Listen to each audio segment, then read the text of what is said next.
dismantled, both because a just society is committed to equal opportunity and because a competitive economy cannot afford to undervalue half its talent pool. Unlike much of the popular literature concerning women and leadership, this analysis suggests that the problem cannot be resolved at the individual level. Structural and cultural solutions are essential.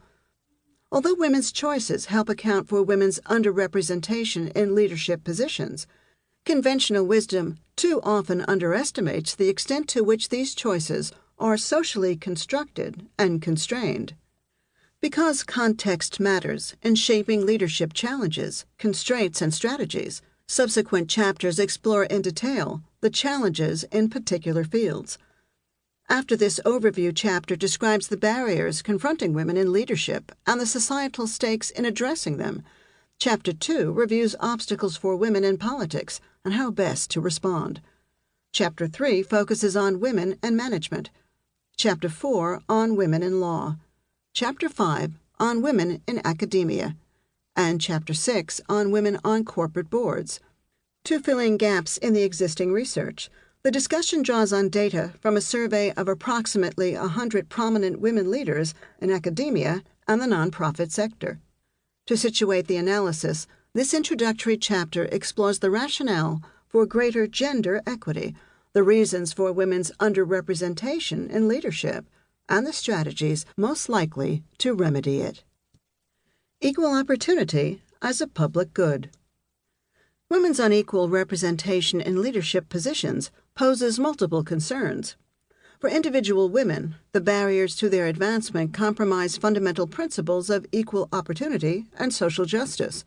These barriers impose organizational costs as well. Women are now a majority of the most well-educated Americans and a growing share of the talent available for leadership. Organizations that lack a culture of equal opportunity are less able to attract, retain, and motivate the most qualified individuals. Obstacles to women's success also decrease employees' morale, commitment, and retention, and increase the expenses associated with recruiting, training, and mentoring replacements. A second rationale for ensuring equal access to leadership positions is that women have distinct perspectives and capabilities to contribute.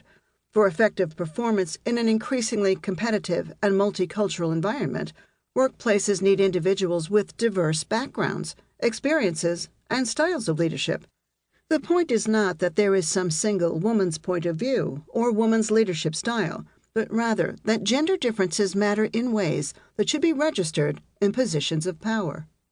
A wide array of research underscores the value of diversity in leadership contexts.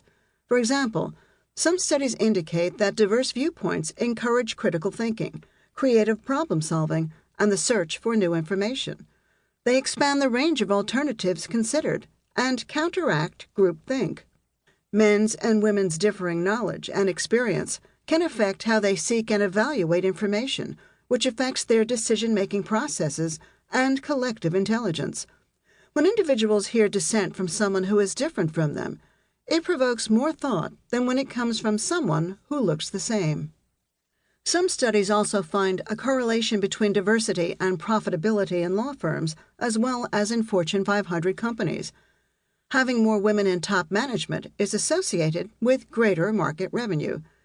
Of course, correlation does not establish causation. Financial success may do as much to enhance gender equity as gender equity does to enhance financial success. Organizations that are on strong economic footing are better able to invest in diversity initiatives that promote both equity and profitability. But whichever way causation runs, there are strong reasons to support gender equality.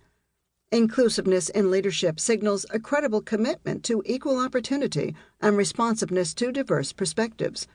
As subsequent discussion makes clear, many policies that level the playing field for women, such as those involving work-family accommodations, mentoring, and equitable work assignments, are all likely to have other organizational payoffs.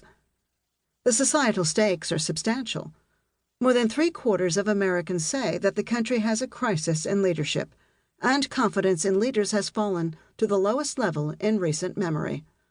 The nation can ill afford to exclude so many talented women from positions of